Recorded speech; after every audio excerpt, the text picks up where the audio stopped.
From the library of the New York Stock Exchange at the corner of Wall and Broad Streets in New York City, you're inside the Ice House, our podcast from Intercontinental Exchange on markets, leadership, and vision in global business. The dream drivers that have made the NYSE an indispensable institution of global growth for over 225 years. Each week, we feature stories of those who hatch plans, create jobs, and harness the engine of capitalism. Right here, right now at the NYSE and at ICE's exchanges and clearinghouses around the world. And now welcome inside the Ice House. Here's your host, Josh King of Intercontinental Exchange. Our conversation today brings together themes from two of our recent episodes. In episode 365, Big B's co-CEO, Mike McFall, shared his plan for creating the culture needed for sustained commercial success. His formula, focusing on interpersonal relationships and becoming the leader that your organization needs to succeed. And in the very next episode, Mandy Long, the CEO of Big Bear AI, that's NYSE ticker symbol BBAI, explained how artificial intelligence is augmenting or replacing human-powered business processes to be safer and more efficient. Those topics, at first glance, seem to be, at best, unrelated and more likely, perhaps, opposed to one another. But not so, according to our guest today, Stephan Scholl, who, leading Alight, that's NYSE ticker symbol ALIT, as its CEO.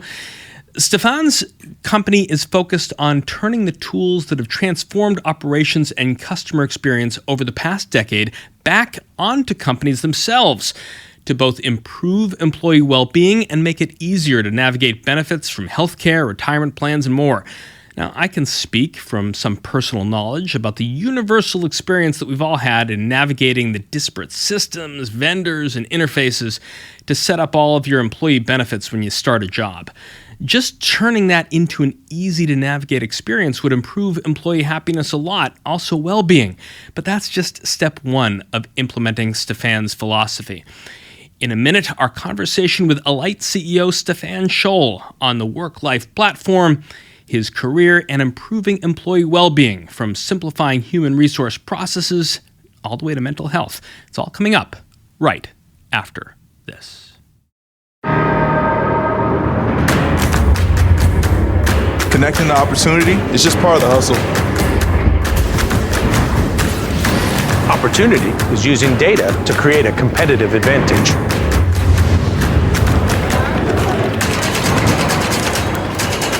It's raising capital to help companies change the world. It's making complicated financial concepts seem simple. Opportunity is making the dream of home ownership a reality. Writing new rules and redefining the game. And driving the world forward to a greener energy future. Opportunity is setting a goal and charting a course to get there. Sometimes the only thing standing between you and opportunity is someone who can make the connection. At ICE, we connect people to opportunity. Our guest today, Stephan Scholl, is the CEO of Alight. That's NYSE ticker symbol ALIT. Prior to Alight, Stephan was the president of Infor Global Solutions and, earlier in his career, held senior roles at Oracle. That's NYSE ticker symbol ORCL, and PeopleSoft. Welcome back to the New York Stock Exchange and Inside the SS, Stephan. Thank you. Thank you for having me. Great to be here. What brings you to the city this trip? You. Excellent. Spending time here with you. In May, Stephan, you wrote a blog post about employee resilience. The themes of that article are going to come up throughout the conversation that you and I are going to have. But what has talent learned about their own resilience that employers really can't ignore? Here we are, July 2023.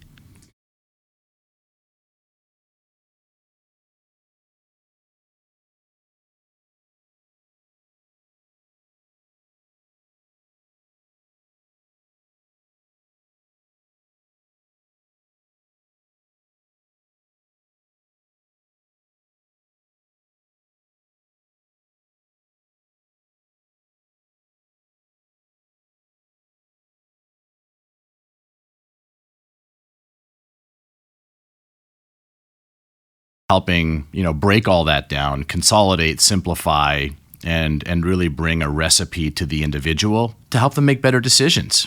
And we're going to talk about a lot of those decisions. Alight directly impacts the lives of, according to you guys, 36 million employees. But like our own company, ICE, here in this building, does a lot of its work really out of the public eye. It was formed in 2017 when Aon, that's ticker symbol AON, sold its enterprise resource planning or ERP business to Blackstone, ticker symbol BX.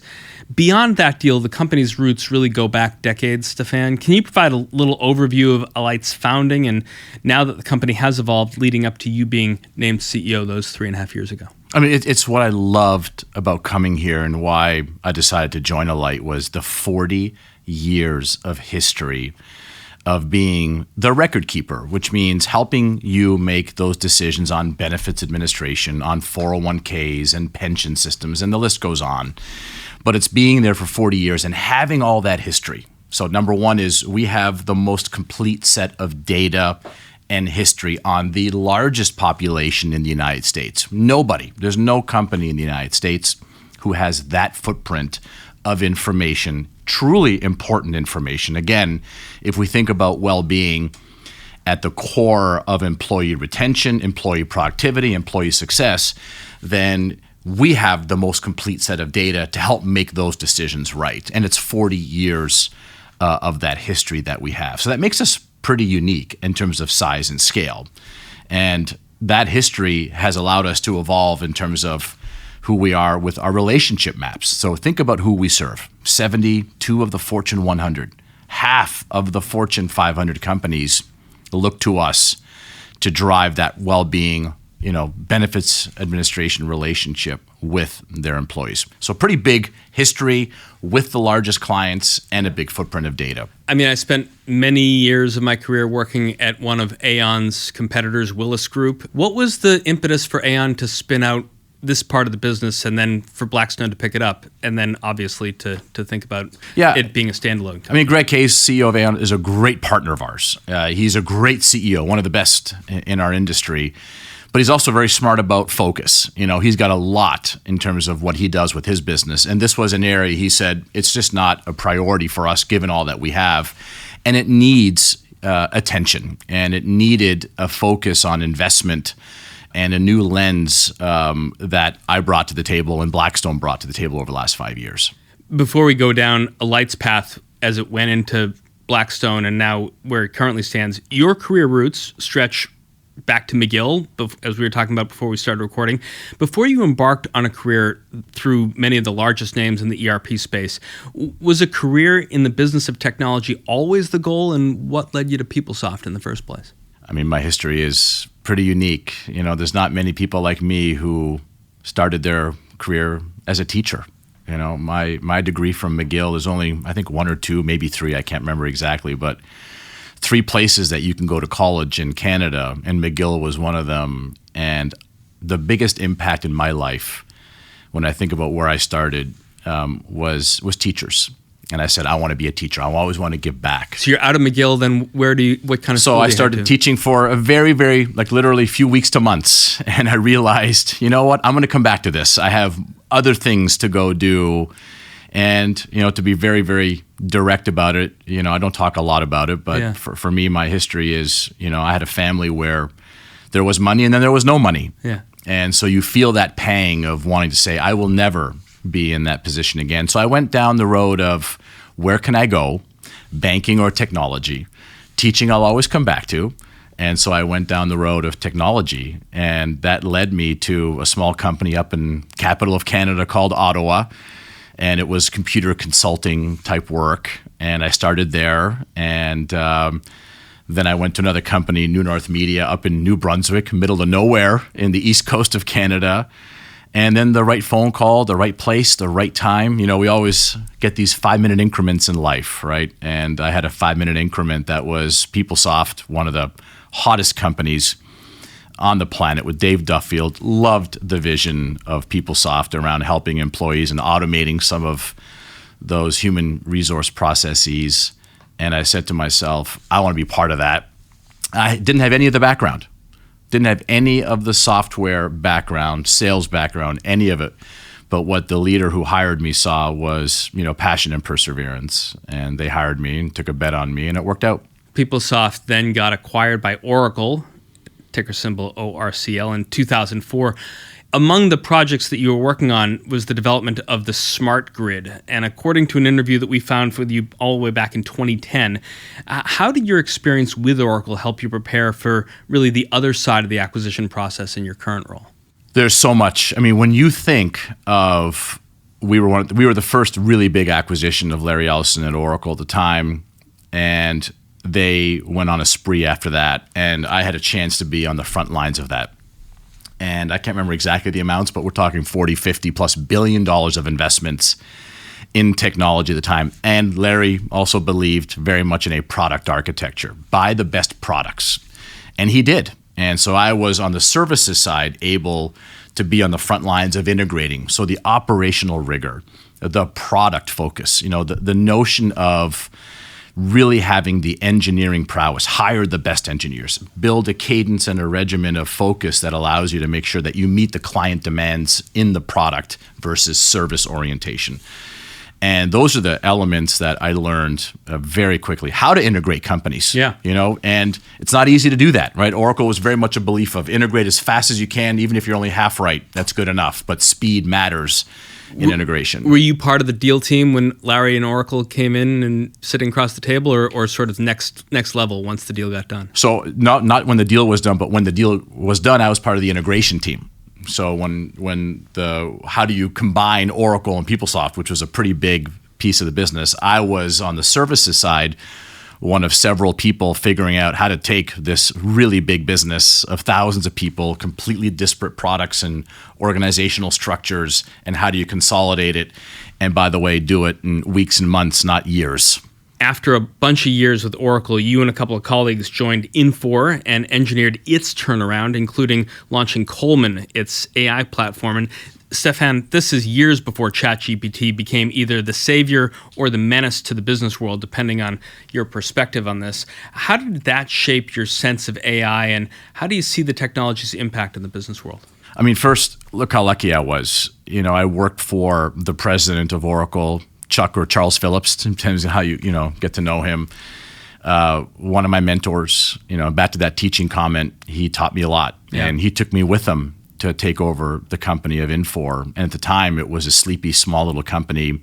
But we had the belief that you could take real deep, heavy manufacturing process flows and automate them and put them into the cloud and build all these capabilities of algorithms and technology and Coleman AI into making smart supply chains, smart manufacturing decisions. So all those principles of what I talk about at Alight, there's already 10 to 15 years of history over on how corporations deal with their clients. I mean, I lived at Ferrari for years in helping them. I remember meeting with the CEO and his team, and he said, we have no more space to build out. We need to increase our production cycles from 1 to 2 vehicles to 5.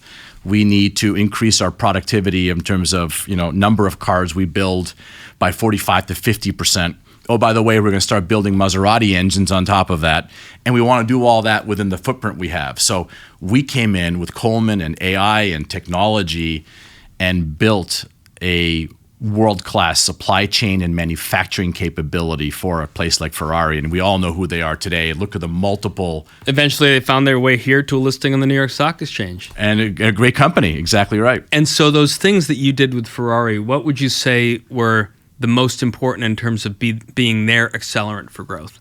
Immersing ourselves into their business and their business plan. So really understanding the growth strategy of the team and what they want to accomplish. So all those things I just said, increase growth, drive profitability. But they also saw a market need that said, it used to be kind of cool years ago when you went to a Ferrari dealership and bought a Ferrari and they gave you kind of a golden ticket and said, we'll see you in 8, 9, 10, 11, 12 months. Well, the competitors came on and said, well, we're going to get you your car in 5 weeks and we're going to personalize it for you the way you want. Ferrari kind of got caught up a little bit in that and said, we need to do the same, faster productivity. And we all know, look at the margin profiles of adding personalization to a car like a Ferrari. Each car is unique to almost every individual today when you think about what it used to be. To do all that, you need to have an incredible infrastructure, 3,000 plus suppliers, all integrated, just-in-time inventory, like all that complexity from the way it was to the way we had to do it, had needed a complete redesign of their shop floor, re-engineering their third floor and their fourth floor, capabilities. So super exciting and super fun, but the real skill is listening to what they wanted to do. Their ability to adopt change was incredible, given their history. And we went in and together with them completely re-engineered how they do business, not only in building cars, how they sell cars. So much innovation behind the scenes at Ferrari, and really no matter what underlying technology is the disruptor du jour, success requires staying really at the forefront of industry trends and emerging technologies. How does Alight foster within itself this culture of innovation in its workforce? It's taking, letting history be its guide. All those examples I just articulated around how companies today deal with their customers. Look at it's trillions of dollars of transformation that, whether it's Accenture and Deloitte, all the big four, every company now has a personalized relationship or the goal of building, whether you're selling insurance, whether you're Nike selling shoes, whether you're Ferrari building cars. That whole thesis translates to how the vision I have for Alight around helping employees make better decisions. Why don't you and I as employees have a recipe that's individual to you? Why should it be common? Why should you have a common pension plan, a common 401k plan? Why should your benefits be based on your job code along thousands of others people? Why should your deductible be one of 3 options? Why can't we personalize that whole well-being experience to the individual like you? I've seen it happen on the client side. It's broken today. There is no company in the United States at Fortune 500 that does and treats their employees like they treat their clients. It's a pretty powerful thing to say that, right? I get CEOs that get kind of visceral with me. Well, we treat our employees great. I said, actually, let me walk you through how you treat your people in moments that matter. Whether it's a new family starting, having a baby. Like, how complicated it is in most Fortune 100 companies for somebody to start a family, to have a baby, or you're getting close to retirement. Everything in between. Doesn't matter who you are. All the big names. It's complicated. It hasn't worked. Companies are trying and they're spending a ton of money. So the wasted spend in this economic environment is dramatic. And so there's losers on both sides of the aisle, right? Employees aren't getting what they need. And employers are frustrated because they are trying, right? There's no CEO that I don't talk to that says well-being, mental illness, anxiety, depression is at the top of everybody's conversation. And they're all throwing their hands up and say, what do we do? So enter Alight with our platform approach, with Worklife, trying to consolidate and simplify. But it's still early days. It's a long road. Just like the digital disruption with how companies dealt with their clients, that took decades. We're now, still in the early innings in that same roadmap. I mean, you talk about it being early days, Stephan. Let's talk about your early days at Alight. You were named its CEO in what you could probably call, it was a pretty inopportune time, April 2020. You've described your first day beginning when a UPS driver handed you a box with a laptop, a t-shirt, a hat, and a note that said, "Welcome to Alight." Was there a specific vision or opportunity that you had in mind as you took the reins of a company that was really under so much pressure like all of us were in those first days of COVID? Said another way, I wouldn't have joined Alight if it wasn't for the pandemic. Why? Because of the opportunity I just talked about. It takes tremendous will for boards and CEOs to go down now and do what I'm saying they need to do around helping their employees better. The will for the last 2 decades. You interview chief information officers, ask them where they spent their time the last 20 years. It's all about helping us drive revenue and drive client relationships. Where's the employee? COVID has did finally highlight how fragile, how broken, and how much help employees actually need. I was at a great event, and I don't know how much I'm allowed to share this, but probably 70 of the captains of industry in the room here in New York at one of the big banks. Let me stop there, sure. But enough of that. And I thought the agenda topic was just going to be real, just kind of very boxed. Right away in the morning, what's standing in the way of our growth and success as companies? Common theme, employees, mental well-being, financial success, and health. Employees are front and center for every CEO in that room that I talked to. Super refreshing, but also you could see the anxiety in the room. And I knew this was going to happen, which is I can't believe I, as a CEO, have to step over the line. And when I say that a few times, what do you mean by step over the line? I have to get really personal with you. You're going to have to give me very personal data. And this is the starkest dynamic of it all. CEOs have woken up to the fact employees are actually willing to do that. You're willing to give really important information as long as it serves me as an individual. Like what would that be? Give me an example of. Well, so claims, all the notions of you went to see the doctor. Yeah. What is your health report? Like high cholesterol, like diabetes, pre-diabetic, musculoskeletal issues, the claims data that comes out of all the personal side of your house, your financial situation. Are you getting divorced? Do you have, I say this many times even about myself.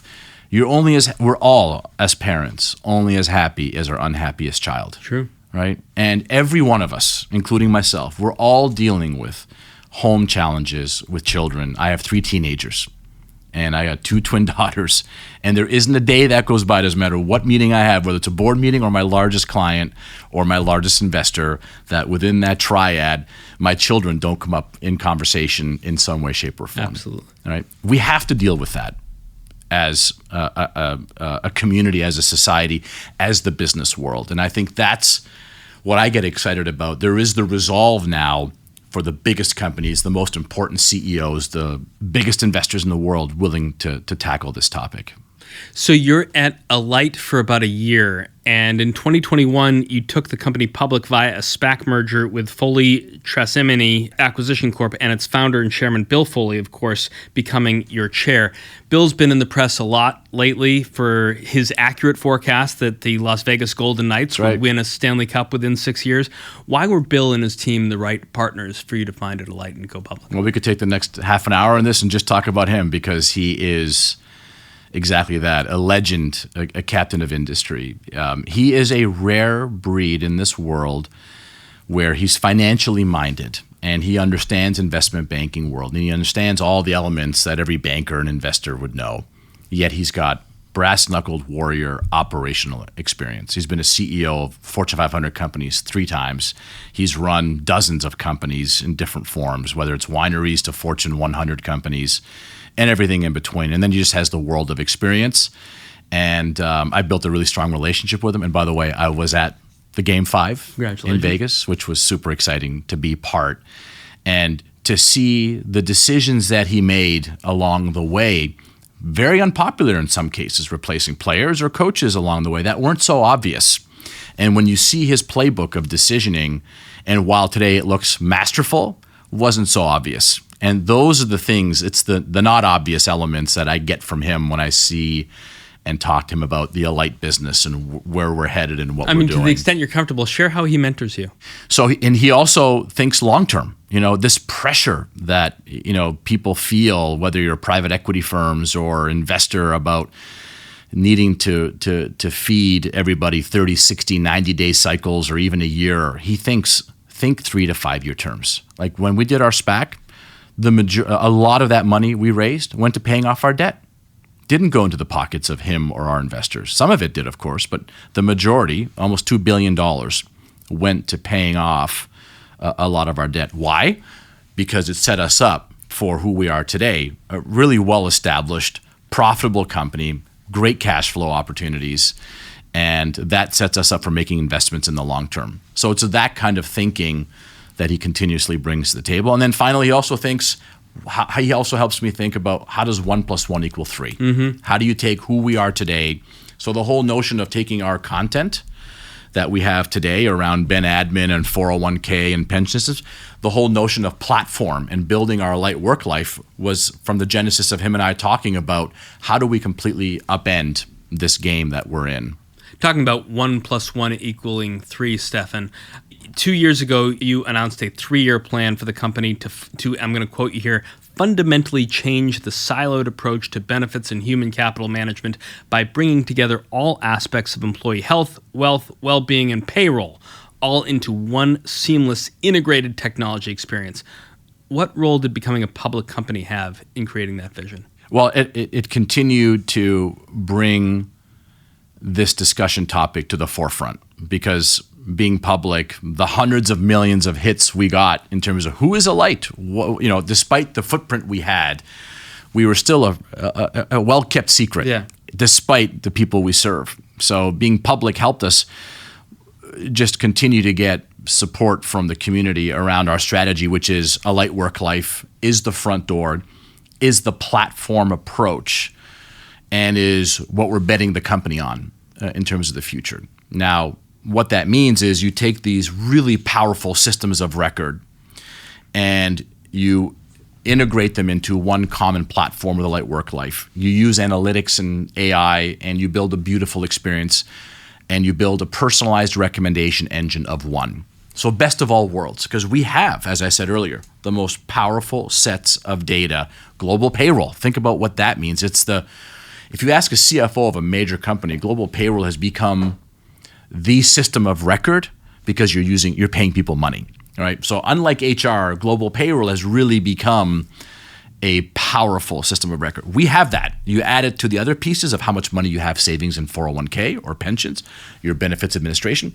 But as I said in the beginning of our discussion, those are all today multiple logins and screens. They don't come together anywhere to say to you, you're not saving enough. Mm-hmm. You're making the wrong decisions. Why do you have a high deductible plan? Right? So those decisions now get relegated into one common platform. And if you think about what I'm really trying to break, today it's 1 billion hits a day on Google for health-related matters. Think about that. Do you think Google is the right place to go on who's my best doctor? It gets harder and harder for sure. So much is written about how search has become frayed and manipulated, and you want that single source of truth. And sometimes you wonder when, hit Mayo Clinic and Mayo Clinic comes up first on that Google search, like maybe I could get a better source. Yeah, well, but we also know how Google makes money. Somebody paid for that. Who's the best doctor in New York City? Somebody paid for that. It's not a trusted source of information.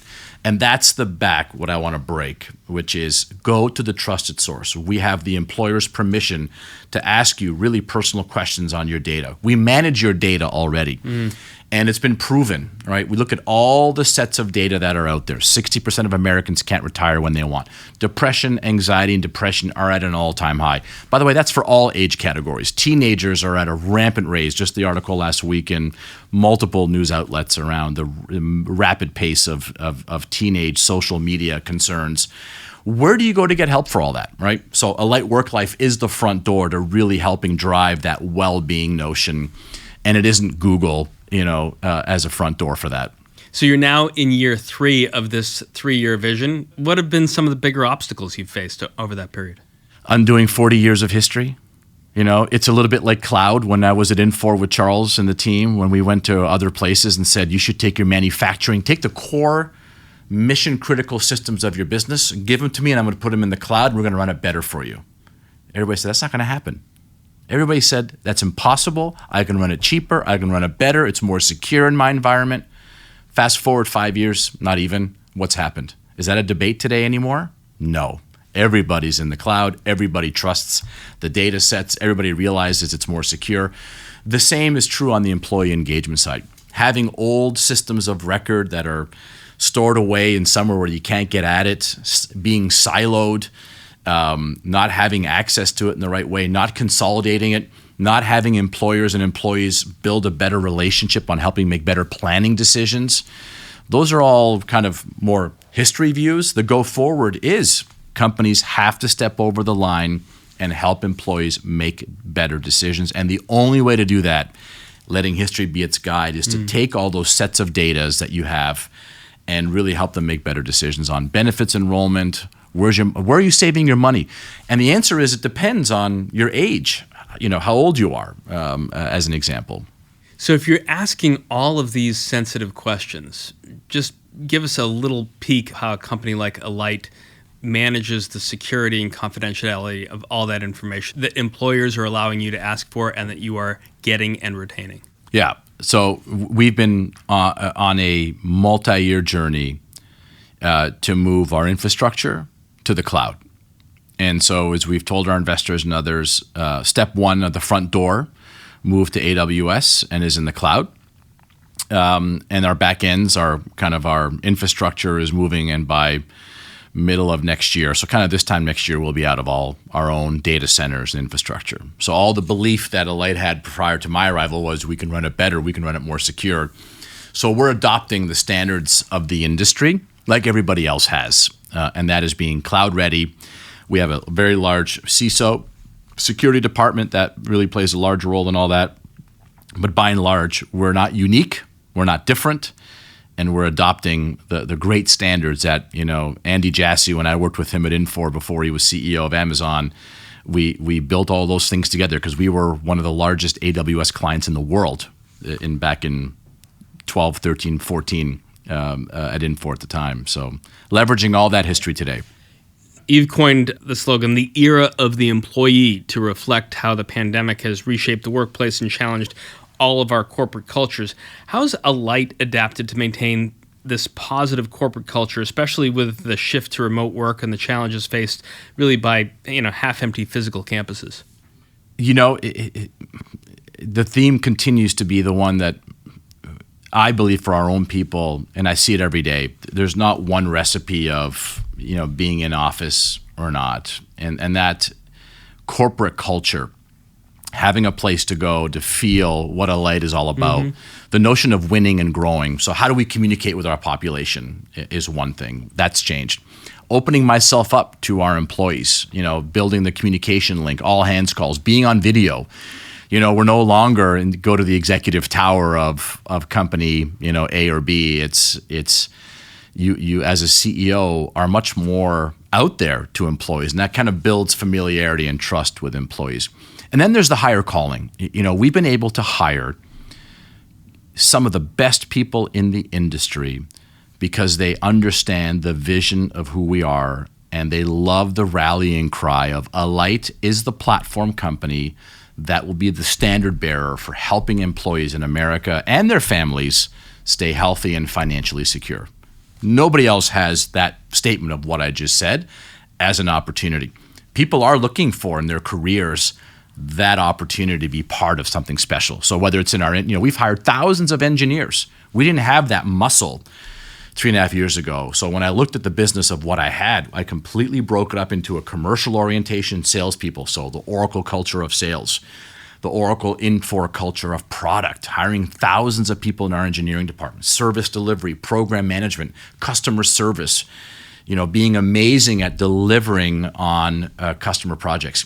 People want to be part of that type of culture and capability to actually execute on our vision. Because many people have great vision or have great delivery, but very few companies have both. So you were talking a little bit about this accessibility that you've had to establish with your employees, and I'm curious, beyond the all hands calls and being on video, what you think the most effective mechanisms are, and how does it sort of challenge you personally to deal with your own employees the way you might deal with your family or your kids? I mean, you and I were talking before we started recording about your background. Part of your heritage is Swiss, part of your heritage is German, all mixed up into this Canadian product. But you don't necessarily think of Swiss and German as necessarily open and empathetic. You've got to probably have a different muscle working than where your background suggests. Yeah, I mean, at the end of the day, I took this job because I truly believed that doesn't matter what business you're in, what you're building, what you're doing, if you don't have the people side by side with you, arm in arm, with the same vision, you're just not going to make it. And that was not, people said all those words, but people actually didn't give it service. And I think that's what's been different here with Alight, the people that we've had. It's been, whether I look at my family history with my grandfather being in the war and hearing him talk about, I hope this never happens in your lifetime, and having him talk through the history that there's no winners in this type of dynamic. I mean, there's just so many lessons learned from teachers. I wasn't the most successful young teenager. I had to be sent to a quasi, boarding school that had a lot of structure. I won't use the word military because, it wasn't military school, but it was a place where I had to go to learn to live with 20 other kids at 13 years old and learn how to get along with everybody, learn the EQ skills. Everybody gives IQ so much credence, yet the difference maker in everything I've ever seen is the EQ stuff.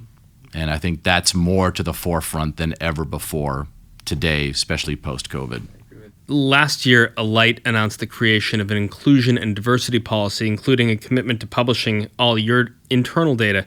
What are some of the findings from your 2023 report, and how do DEI initiatives like this contribute to Alight's overall success? Diversity matters. Global, back to your German, Swiss, Canadian, American, now broaden it to Indian culture. I mean, when you think about our global engineering capability and the diversity, not just of male or female, but of different cultures in building our next generation product and having usability studies on what would resonate in our Worklife platform products. Some of the most wow moments and decisions on how people would use it have come from different parts of the world, even though we deployed Worklife as a platform in the United States. The notion of staying healthy or financially secure is a global phenomenon. Last time I checked in Switzerland, there are people suffering from anxiety and depression and mental illness. People in Germany do want a second opinion, even though they say many times, whatever my doctor says goes. We're seeing a lot more of them saying, you know what, I don't know if I should do back surgery or not. Where can I go get this information? That insight into people's psyche and Japan and the Philippines input into the design thinking of the future of Alight. So all that D&I elements have played into what's a very American product, but very global in terms of opportunity ahead of us. After the break, Stephan Scholl, CEO of Alight, and I are going to talk about how the Worklife platform can help companies streamline their business processes, improve the employee experience, and succeed during these complicated times. That's all coming up right after this. Shopify Editions is back with over 100 product updates and enhancements all in one place.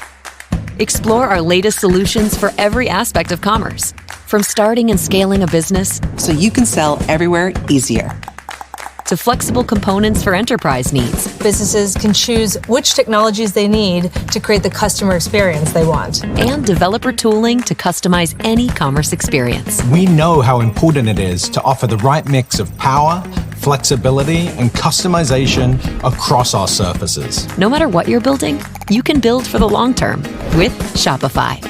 Visit shopify.com/editions.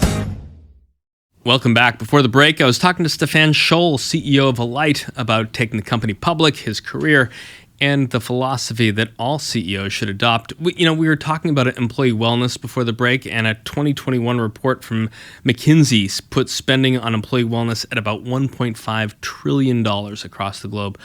Why do you think so much of this money has not been spent effectively? When you think of the process of what an employee has to go through between I don't feel well, I go to the doctor makes a bunch of recommendations, you come back to the office, you log into your system to find, what am I covered for? You go through that process, you trying to get a second opinion, you try to understand, like something like simple as knee surgery. I mean, you look at our system. In Chicago, where I live, there's a dozen knee surgery doctors within about 2 blocks. And one is 3,000 and one is 30,000. Literally that much of a delta in service. Some people think 30,000 is better than 3,000. I would tell you the person that does 3,000 does it so many more times, has the skill and the capability, and is actually better served. So the lack of information, it's not opaque, this whole system of trillions of dollars of healthcare. And Alight is the front door because we adjudicate whether or not you should do the surgery, whether you should do physical therapy instead, whether this doctor is better than the other doctor, whether you can afford to take the time off. Do you have the funds in place in your HSA, 401k systems to afford to do it? So do you have support at home? Are you single? Are you married? So all those things come into the recipe to know whether or not you should go ahead with that procedure. And that's the complexity, because it's all these little rabbit holes, and yet nobody brings it all together into one comprehensive scenario for you to make an educated decision. And that's the thesis of why we're so aggressive on a platform approach to bringing it all together into one place. I mean, so many rabbit holes, Stephan, and sometimes the rabbit doesn't live in the same home, for their entire life. A lot of people point to the pandemic as this paradigm-changing moment between employee and employer, but you put the timeline back to the change in the relationship between the two, from this career-long commitment to basically a tour of duty. How did the evolving understanding of the importance of tenure both change the game, and why do you think the pendulum might be swinging back? And I think all good thing, history repeats itself a little bit, and I probably would use a little bit of the Boeing example. If you go to Boeing.com, it's a total rewards offering. And the genesis or the history of Boeing is it used to be, whatever it was, 20, 25 years ago, you'd graduate as an engineer and you'd be proud to work your entire career at Boeing. On the 777 program from beginning to end. Forever, right? Yeah. And you were proud of that moment. And then something happened in the 80s and 90s and, well, beyond that, where you as an engineer would have multiple jobs. You'd go out and say, it's Stephan Scholl as CEO of myself. I'm going to go out and work at multiple different places. And we all saw in the 2000s what happened there. People had 3, 4, 5, 6 jobs. Post-pandemic, people became in tune with how fragile the world actually is. And it isn't just about base pay and variable and bonus. It is about setting myself up for retirement now. When I'm a graduate from university, I want to work with my employer, like Boeing, and set myself up so that in 25, 30 years from now, I can retire. Tuition reimbursement. My family, I'm going to start a family. I want to have multiple children. I want to have education paid for. All those kind of elements that are kind of what's called total rewards or the well-being side of things, it's all coming back into vogue. And I see many employers looking at that as a way to keep the attrition low. And I would say for high-skilled areas like engineers, nurses as well, you're starting to see more programmatic approaches to the total picture versus just here's your doctor for dental help and knee surgery and so on. It's that whole picture. So I want to geek out for a second and actually understand a little bit the employee experience. Everyone agrees that navigating employee benefits, whether you're starting a new job or going through the open enrollment season, can be overwhelming. Can you talk a little bit about how Alight's digital front door approach simplifies the process for employees to access all of these things that we've been talking about? Yeah, and today those are all separate systems. So even the notion of onboarding, when you start, in triplicate, fill out form X for benefits administration. Oh, now then you go to a separate form. How much do you want to, on your payroll, deduct for 401k? Well, are you going to put money into an HSA? Well, how do I pick between a 401k and an HSA? HSA has a lot more flexibility in terms of tax capabilities, but it allows you to pull money out for healthcare, right? So depending upon your age and where you are in life, HSA may be a better product than 401k. High deductible programs were meant very specifically for a certain category of employees, but everybody jumped into high deductible. Why? Because it meant that I was going to pay less monthly fees. But if you actually got sick, how many employees? Hundreds of thousands. I see it every single day where employees can't afford the high deductible plans. So what happens? They wait. They wait until the next January year cycle. It's called the Q4 phenomena, and it drives CEOs that I know batty because they sit here and say, you're telling me an employee in September is sick on a high deductible plan and is not looking to take further care because they're waiting until that high deductible plan kicks in again in January 1st. Who would do such a thing? People who can't afford the high deductible. So it's educating people on you can't afford high deductible. You should pay a little bit more in your monthly payments to really afford the low deductible. You should put more money into HSA or a 401k. Those kinds of decisions are right up front, and retirement savings are such a key part of this, right up front, early days. Alight recently had a display installed in the lobby of this very building showing the user experience when using Worklife. How does the company ensure that its technology platforms are as user-friendly as they can be, and what steps are taken to facilitate this smooth transition to clients when you get a new client win and they're going to switch over from whatever the interface used to be to your elegant version? I mean, we took a this is where the good side of Google comes in and Facebook and others. We took the social media blessing and a curse a little bit with social media, but at least the blessing part of it is how beautiful and intuitive the experience is. Our UX designers, I'm a technologist at heart, and given my history at Oracle and Infor, I always believed in the engineering side of making it usable and simple. So Worklife is, when you log into it, you will see it is a beautiful, intuitive experience because it has to be.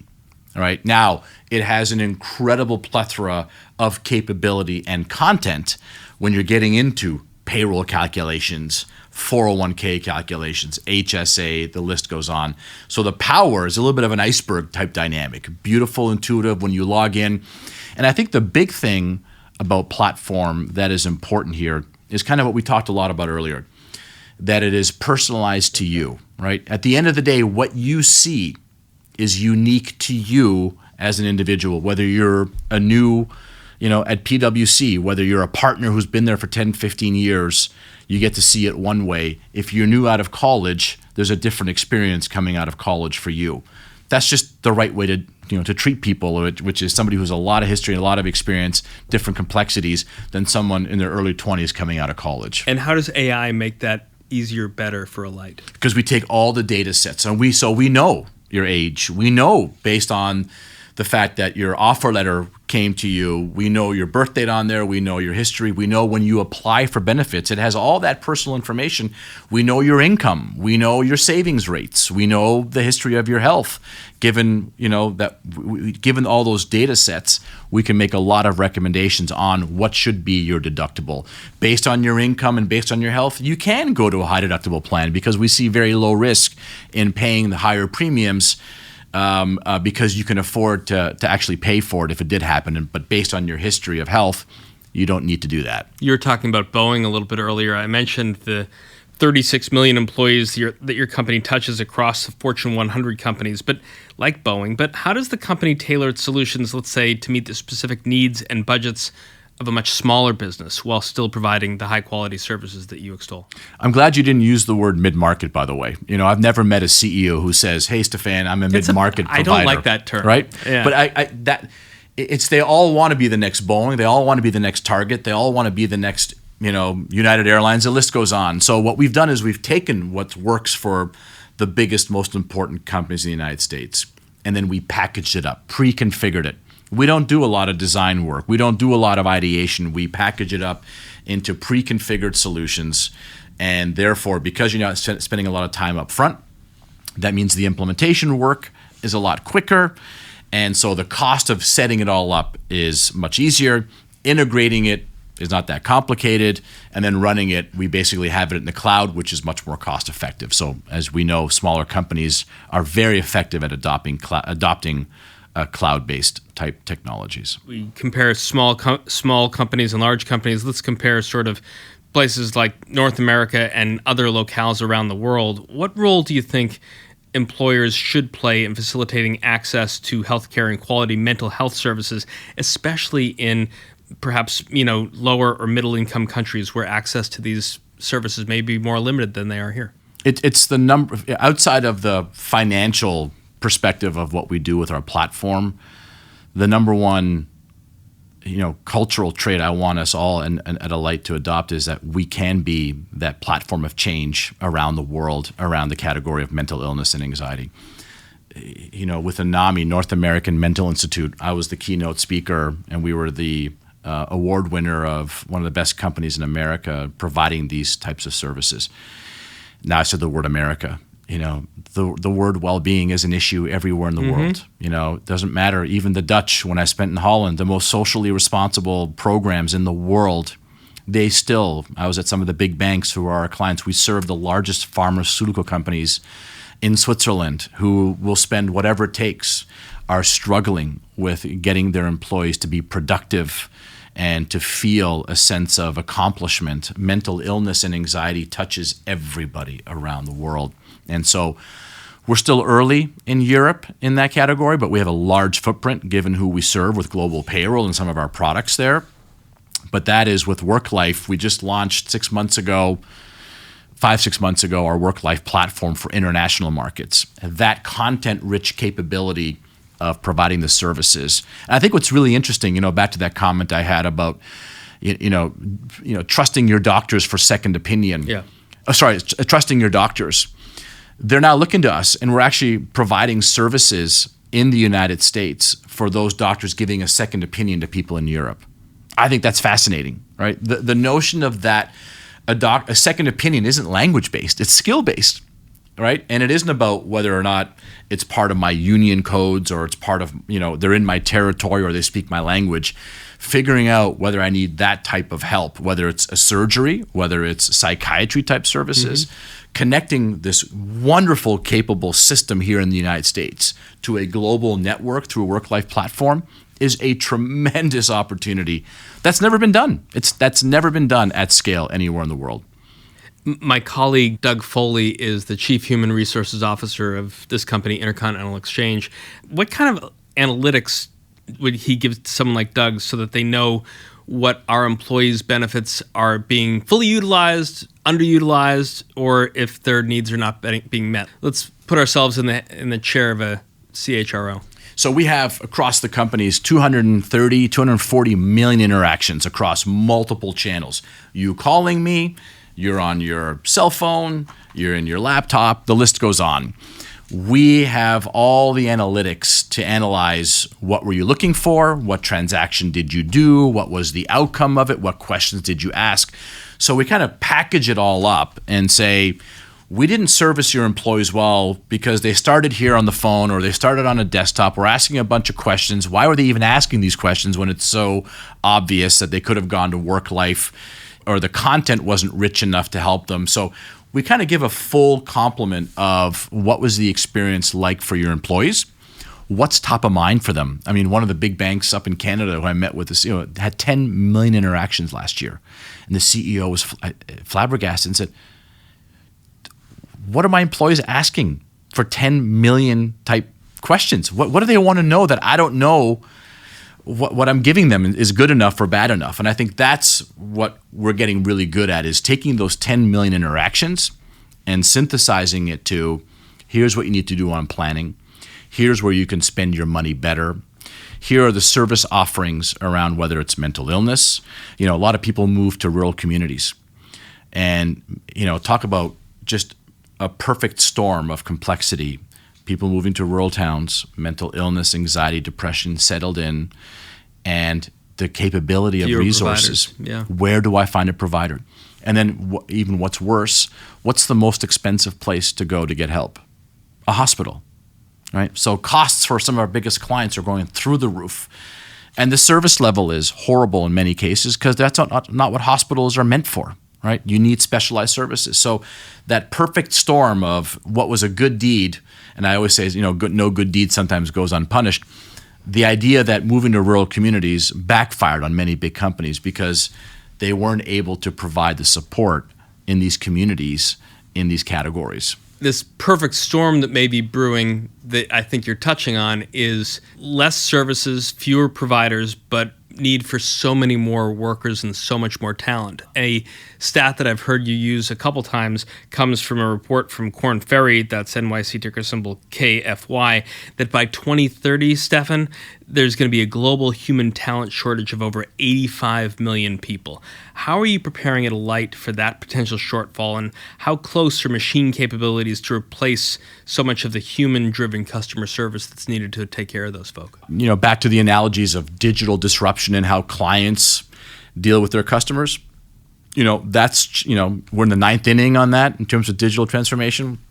We're in the 3rd inning, maybe 4th inning of how we do that same vision for our employees. Right? So that's the opportunity that while it's a challenge, that gives the capability and the company. I would say that the companies who put employees first for the next decade at least will be the winners, not customers. The companies that put employees first will be the winners in this next Fortune 500 race. And it's fascinating. I mean, the stats are all out there. I don't have to repeat them. Mm-hmm. It is amazing how fragile Fortune 500 is. Everybody thinks they've arrived when they've hit the category of Fortune 500. But yet, who's in and who's out in the last 15 years is more disruptive than at any time in our history. And I think employees are at the center of whether you will stay in that category or not. As we wrap up, over the course of the conversation, we've talked about the recent evolutions in the nature of employment, but what do you see as the next phase of the changing landscape of work? It starts with a generation of teenagers. And if we don't do right by them with this social platform issues of TikTok and gaming and it worries me just for my own kids, and I have lots of CEO friends, and there's not one who can't afford any school or anything to support them. And we're all throwing our hands up and saying, what do we do? COVID created a generation of individuals who are just that different. And now, I don't want to characterize it as completely wrong or it's completely right what they're doing. I would look at it as it's a crisis for me in my own home front to figure out how do I get my teenage daughters and my son to be outgoing, the EQ side of things, socially engaging, sports-oriented, grit. At the end of the day, when I use the word EQ, passion and perseverance comes from engaging with others around you and getting that grit. And that doesn't come from TikTok. That doesn't come from your cell phone at 8-9 hours a day that is in front of us. So if we don't solve for that as a generation across not just the United States, but around the world, I think we're going to be in an interesting place. Acquisitions have been a major part of your growth at Alight. Are there targets, not necessarily specific companies, but areas you're looking to buy into? For example, at the time of the IPO, only 10% of Alight's business was international. Are you looking to find 100%. People overseas that are going to help you grow? I mean, listen, there's two-pronged strategy. One is more content. So if you think about two-pronged, platform, which is the front door, the place to go, what would convince you to come to our front door? The best content in the world. It's like Netflix, right? Building their own movies, and you don't have a front door for drama or action or horror, right? It's one front door, but I tend to love action, so Netflix builds their own content, but also takes third-party content from other movie studios, and it's kind of that perfect scenario. So same for us. We always are looking for. We bought Leaves Management in December, in Q4. That little piece of content, which is when, starting a family, having a baby, you go on leave and you come back. That process is broken in most companies. That little piece of work, or capability, I should say, is such a powerful piece of content, again, validating our strategy on platform. And then the other last piece of acquisition would be on the platform side, more analytics, more of that large language model type work and capability to continue to automate our experience and bring better data to the table. So final question then, what's your message to companies that are updating their offerings ahead of this open enrollment season to ensure that employees can get the most out of the non-pay aspects of their benefits? For our largest clients, we've implemented our platform. Use it, adopt it, meet people where they want to be met, which is on a mobile phone. I still am flabbergasted today in some of the largest companies right here in New York City, who I'm meeting with this afternoon in some cases, who are still hiding behind security issues on why they don't want to give access to mobile phones for some of these services. That's so old school, right? There's enough capability, and it frustrates people when I say this, right? But because I'm calling people out a little bit sometimes, but there is no reason why you can't meet people where they want to be met, which is on a mobile phone, consolidating the experience. And a lot of companies need to step up and do that this year, because what we've done is give them the capability to do it, and we're here to help them get through that. But that's the opportunity ahead of them. Meet people where they want to be met. Well, you've met us here at the New York Stock Exchange. We're so glad that you were able to come in and spend some time with us inside the Ice House. Pleasure to be here. Thank you for having me. And that's our conversation for this week. Our guest was Stephan Scholl, CEO of Alight. That's NYSE ticker symbol ALIT. And if you like what you heard, please rate us on iTunes so other folks know where to find us. And if you've got a comment or a question you'd like one of our experts to tackle on a future show, email us at icehouse@ice.com or tweet at us at icehousepodcast. Our show is produced by Pete Ash with production assistance and editing from Ian Wolfe. I'm Josh King, your host, signing off from the library of the New York Stock Exchange. Thanks for listening. Talk to you next week. Information contained in this podcast was obtained in part from publicly available sources and not independently verified. Neither ICE nor its affiliates make any representations or warranties, express or implied, as to the accuracy or completeness of the information and do not sponsor, approve, or endorse any of the content herein, all of which is presented solely for informational and educational purposes. Nothing herein constitutes an offer to sell, a solicitation of an offer to buy any security, or a recommendation of any security or trading practice. Some portions of the preceding conversation may have been edited for the purpose of length or clarity.